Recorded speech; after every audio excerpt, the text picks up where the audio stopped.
Oui, voilà, donc je m'appelle Henri Delecourt, je suis patron de Ficomiro. Monsieur Normand m'a demandé de venir parce que c'est vrai qu'il essaie toujours de nous aider.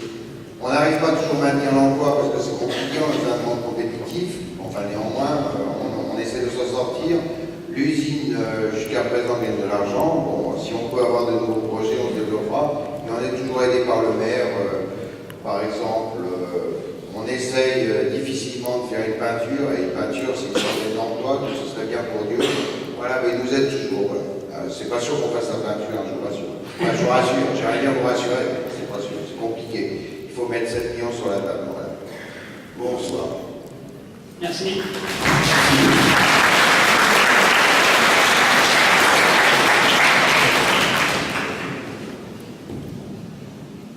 D'autres personnes?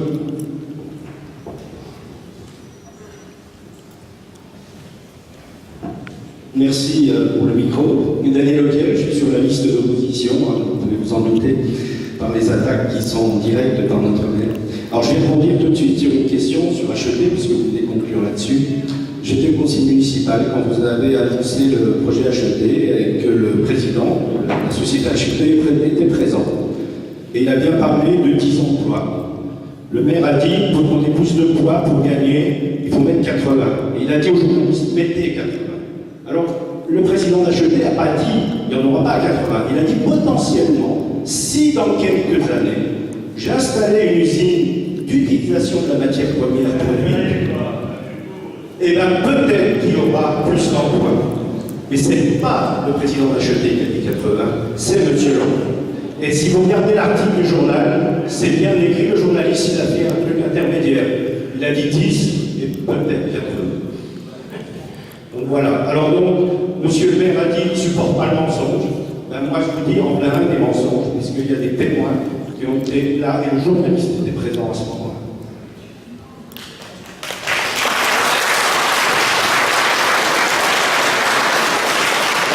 Monsieur Auquiel, on ira compter, hein, on ira compter tous les deux. On ira compter. Entre un journaliste. Voilà. Je suis donc un menteur. Paul, vous connaissez un petit peu le projet. Qu'est-ce qu'on peut dire à monsieur?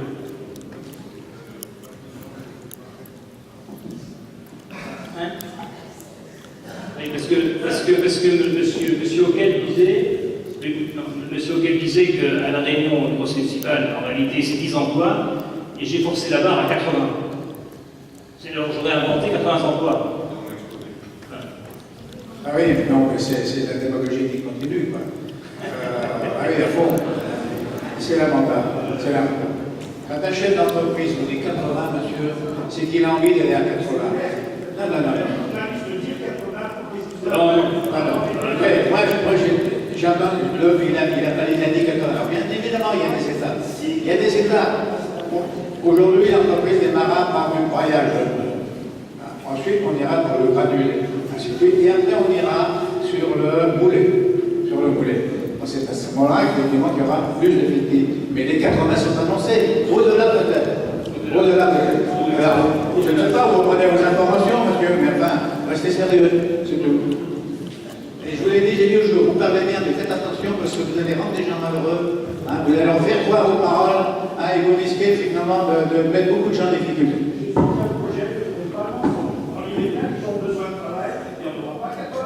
Mais bien sûr que si. Mais bien sûr que si. Arrêtez. Mais bien sûr que si. Alors, une confidence, monsieur Auquiel, vous qui savez tout. Au départ, il était prévu une seule chaîne. En réalité, il y en aura deux.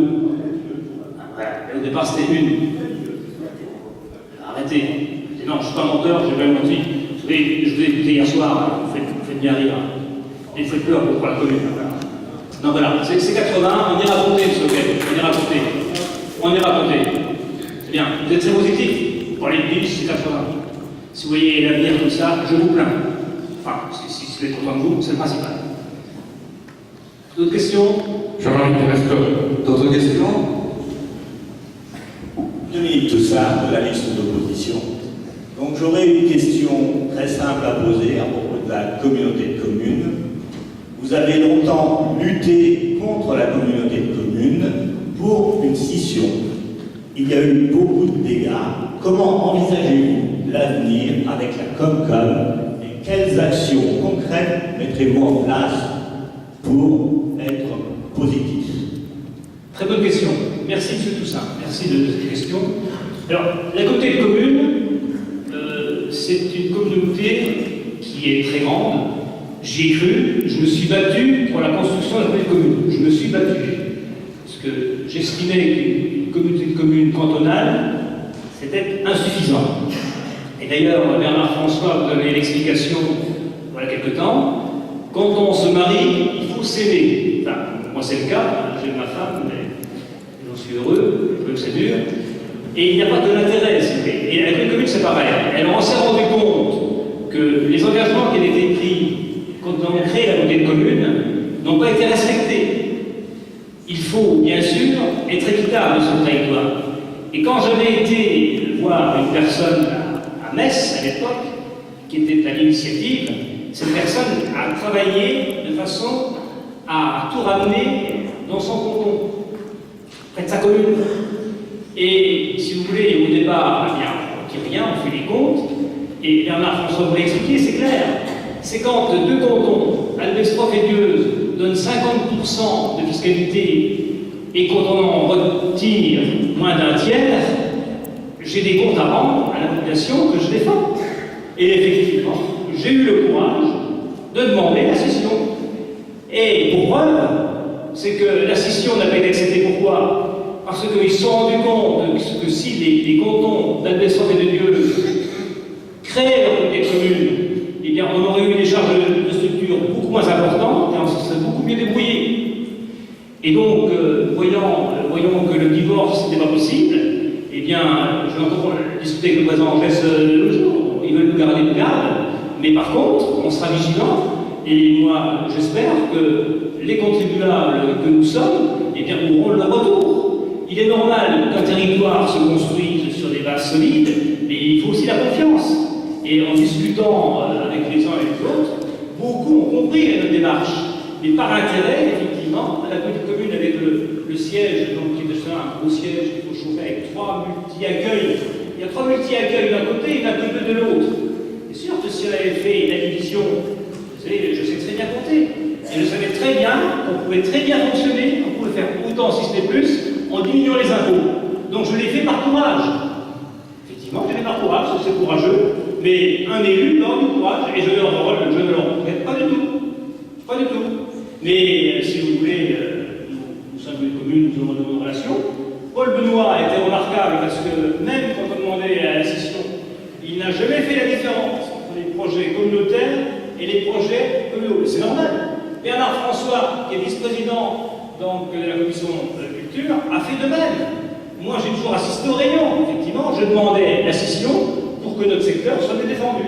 Et je ne le regrette pas du tout. Mais j'estime qu'un élu doit aussi faire savoir son mécontentement. Au bout de 13 ans de fonctionnement, et quand on arrive au résultat que Bernard François vous a expliqué hier, c'est assez à comprendre. Ici, à Dieu, on ne se laisse pas faire. Nous, à Dieu, on veut exister. On ne veut pas bouffer les autres. Mais tout ce que l'on fait, que chaque chef de canton fasse autant qu'à Dieuze. Et ça ira beaucoup mieux. Voilà pourquoi qu'à Dieuze, on a créé plus d'emplois à Dieuze que l'a fait la communauté de communes. Parce que nous croyons à la dynamique. Et c'est un choix. Mais la communauté de communes, vous voyez à Sarrebourg, j'ai expliqué à Sarrebourg le jour que si vous continuez à fusionner comme ils le font, les bassins de vie vont automatiquement s'entrechoquer. La preuve, c'est que Fénétrange est à peine rentré, il y a des problèmes. La communauté de communes du Saulnois est beaucoup trop importante. Moi, j'étais pour fédérer des gros projets, mais on aurait pu très bien fonctionner avec 2 communautés de communes, on aurait collaboré, on n'aurait pas subi. Aujourd'hui, on subit. Parce que les nombres de communes supérieurs, alors que leur fiscalité apportée est moindre, mais ils dirigent parce que leur nombre de délégués est supérieur. C'est tout. Donc, ma démarche est claire. Et d'ailleurs, je l'ai expliqué, si vous avez lu les infos que l'on fait, c'est expliqué sur une page complète. Voilà. Vous avez des élus qui défendent leur commune. Et là, vous devriez vous féliciter, au lieu de critiquer.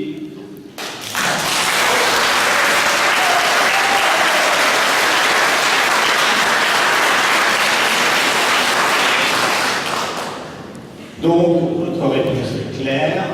vous ne souhaitez pas changer de politique vis-à-vis de la communauté de communes. Alors, vous avez du mal à comprendre. Je vais vous dire que la commune ne souhaitait pas qu'on parte, parce qu'ils nous aiment, ils nous aiment par intérêt. Alors, bon, c'est ça, on va se leurrer. Eh bien, on s'est fait écouter, on s'est fait entendre, ils ont compris. La preuve, c'est que maintenant, il y a des projets qui se font naturellement, qui ne se faisaient pas. On va essayer de travailler en toute intelligence. Mais sachez qu'on sera vigilant. Donc, on est à la commune, on y restera. Et j'espère qu'on pourra développer davantage le projet Sophieuse. D'ailleurs, le projet intercommunal donc, de la zone, il est porté par la commune. Enfin, on leur a ramené les subventions, c'est pas mal. Bon, voilà. Mais non, on travaille avec la commune. Mais on a toujours travaillé, j'ai toujours assisté à toutes les réunions. J'ai voté beaucoup de rapports, hein, quand je suis pas d'accord, je le dis. C'est ça, la démocratie, c'est dire qu'on n'est pas d'accord. Nous, ici, on ne sait pas faire. On vous défend. On est là pour vous défendre. Alors, effectivement, on n'aurait pu rien dire. Oh, tout est beau, tout est merveilleux. On ne disait rien, on se glissait. Non, nous, on se fait entendre. Alors, c'est sûr que quand on s'entend, on est mal vu.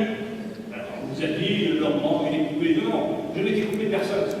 Je suis un élu qui est respecté, parce que j'ai un élu qui a du courage, et j'ai un élu qui défend sa commune. Et personne ne peut dire le contraire. Vous interrogez le conseil général et diront le conseil général de Dieuze, le maire de Dieuze, défend sa commune, défend son canton. Je suis élu pour ça, je continuerai.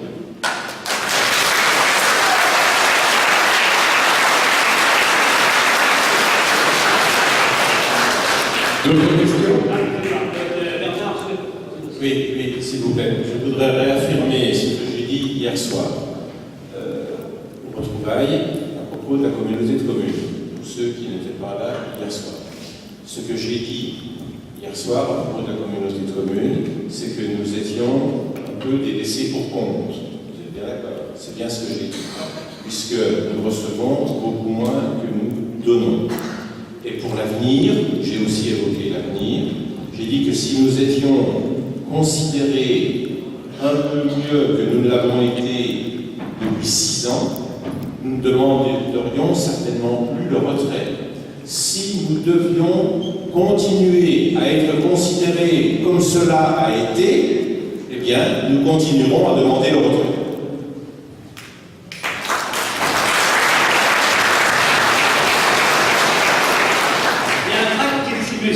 Mais effectivement, vous êtes toujours au même niveau, si vous voulez. Hein. On ne fait pas de niveau. Hein.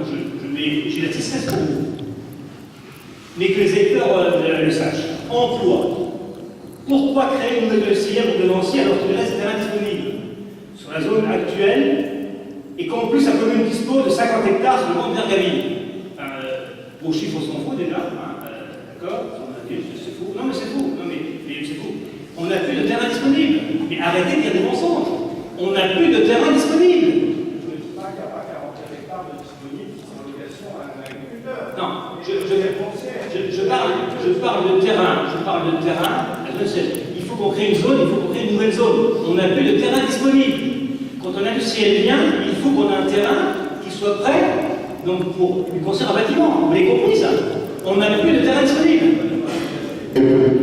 Comment? Et pourquoi vous avez acheté 52 hectares à Verbiaville en 2002, qui sont loués par M. Recheman? Très bien. Alors c'est l'ancienne ferme Sardaigne.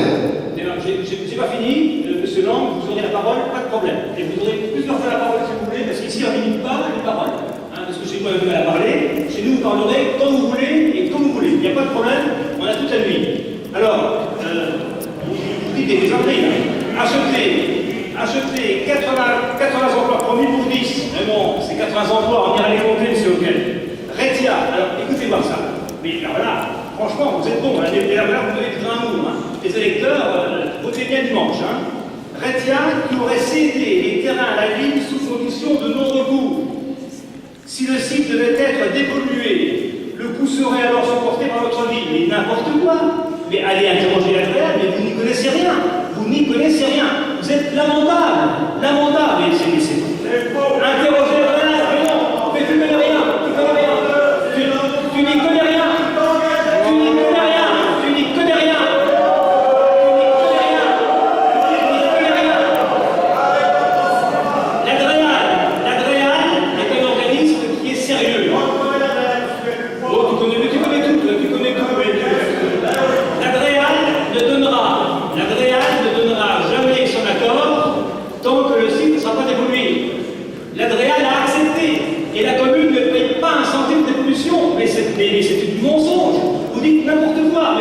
J'ai de la pitié pour vous.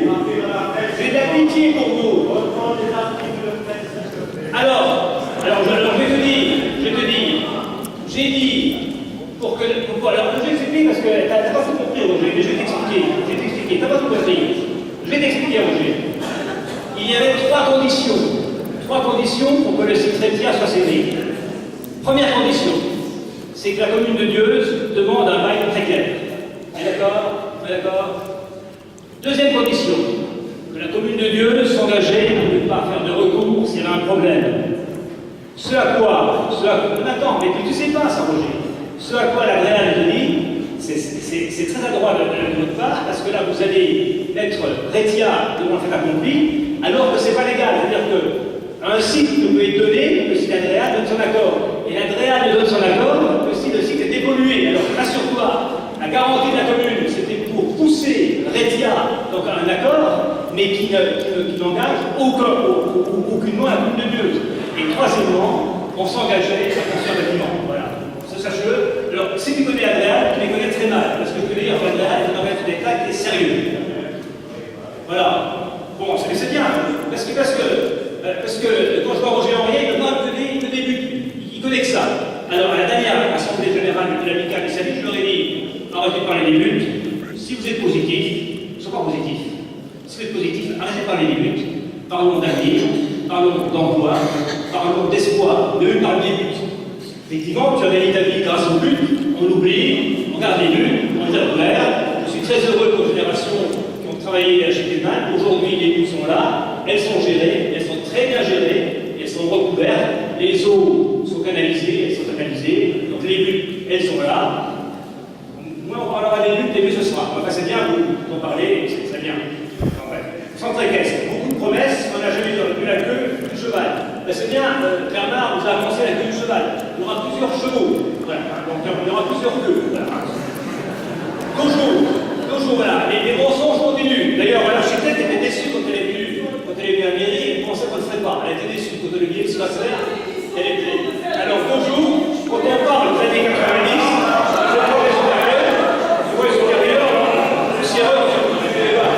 le dojo se fera, il va se faire le dojo. Non, mais vous avez un trac de mensonger. La santé. S'il vous plaît. La santé. Non, venez voir, c'est ça que vous avez la parole, s'il vous plaît. Vous aurez la parole. Vous l'aurez. Non, mais je vais vous expliquer, parce que là, c'est un solo. Et on vous lirait, mais dimanche prochain, vous aurez un retour. Voilà. Allez-y. Non, mais il fallait que je ravisse. Est-ce que je peux vous répondre, monsieur le maire? Allez-y. Parce que vous m'attaquez personnellement. Oui. Je suis donc l'architecte, pour ceux qui ne me connaissent pas, c'est Maurice, Oui. qui a réalisé le dojo que vous avez vu là. Enfin, qui a fait le projet. Donc c'est un projet qui est en cours depuis de nombreux mois, voire de nombreuses années, qui a beaucoup évolué, et que la commune donc a décidé de mettre en cours déjà depuis de nombreuses années. Je pense que j'étais pas encore sur le dossier à l'époque. Et qui a beaucoup évolué, et nous avons travaillé avec le président du dojo sur ce projet, qui au départ était un projet de dojo, de taekwondo, qui était bien plus grand que celui-ci, et qui, je voudrais quand même dire à toute la population que ce projet a été terminé en juin 2013, donc il est sur le bureau de monsieur le maire depuis juin 2013, qu'à ce jour aucune subvention n'a été demandée pour ce dossier, et qu'il a été promis au président du dojo et à tous les clubs que ce dojo se ferait donc déjà en 2012, on l'aura promis. Mais mon dossier est prêt depuis presque un an et il ne s'est rien passé depuis un an. Et maintenant que les élections arrivent le dimanche, tout d'un coup on reparle de ce dojo. Voilà, c'est tout ce que j'avais à dire, messieurs, dames. Maintenant vous pensez ce que vous voulez.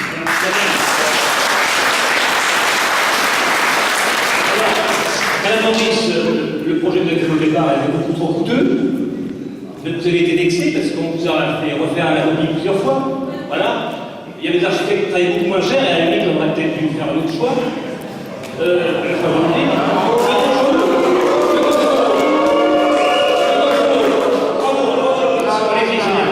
Le dojo, Madame Maurice, on a versé combien pour le dojo déjà?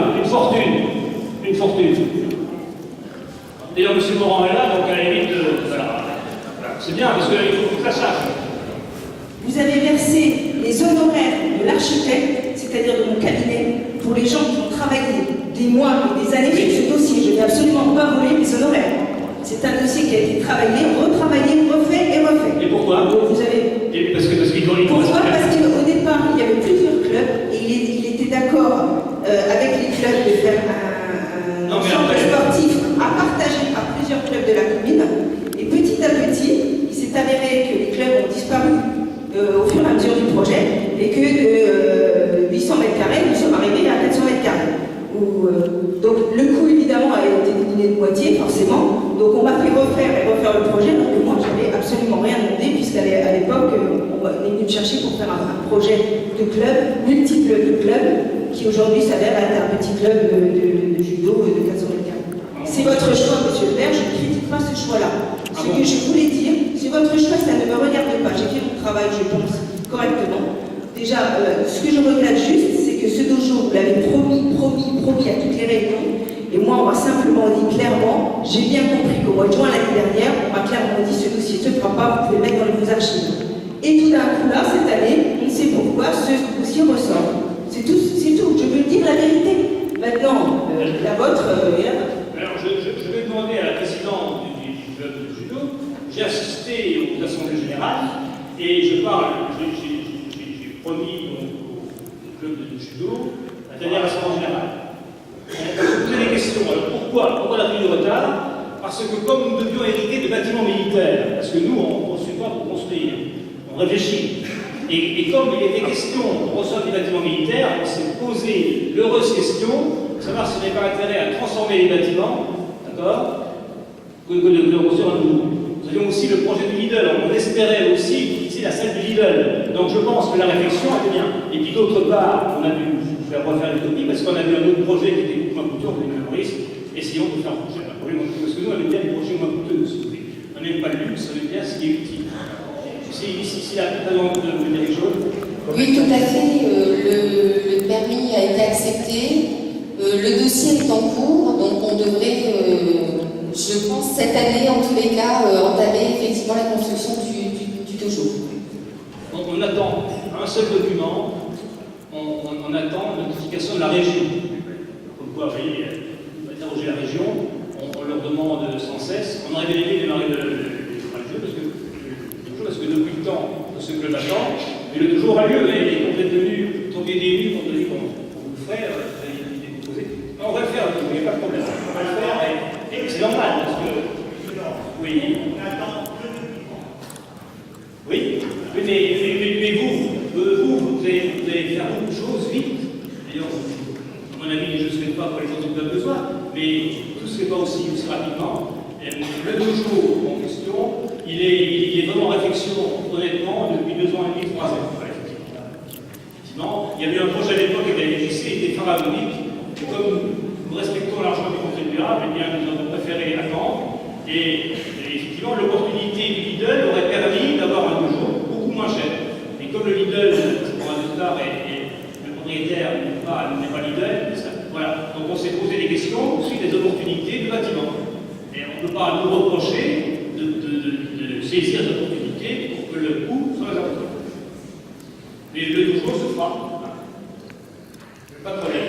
Effectivement, il a duré longtemps. Fernand, le projet initial est en manque de l'association du judoka. Le projet initial a quand même été apporté et mis sur le bureau de M. Huet par Gilles Somme, qui finançait l'architecte au départ. Et Gilles a été un peu déçu par rapport à la suite qu'elle a donnée de la ville sur le projet. Oui, alors, tu as raison, j'assume. Le dossier m'a un petit peu échappé. Et effectivement, on a douté parce qu'on aurait pu faire un projet chez Somme qui aurait été d'ailleurs, on l'a voulu rattraper le coup après, il a refusé. C'est dommage.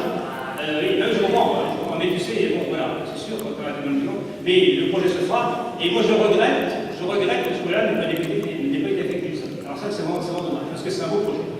Qui était, à mon avis, un petit peu plus cher aussi. Mais bon, vous savez, il faut financer, hein. C'est ce que t'es maire d'une commune. C'est quand tu gardes la qui paye, hein. Parce que,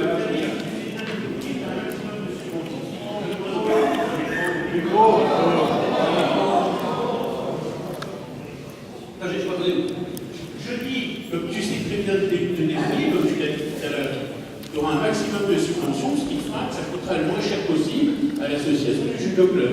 Parce que comme j'ai compris d'ailleurs le financement, je crois que la pétanque, il va leur rester 30% à leur charge, donc il va rester 30% au judo club à financer sur le bâtiment du dojo, sur 500 000, sur 50 000. Oui, mais à la seule différence, Thierry, c'est que pour les gros dossiers, les taux diminuent. Voilà. Effectivement, pour le pétanque club, on a réussi à avoir 40%, c'est les aides aux petites associations.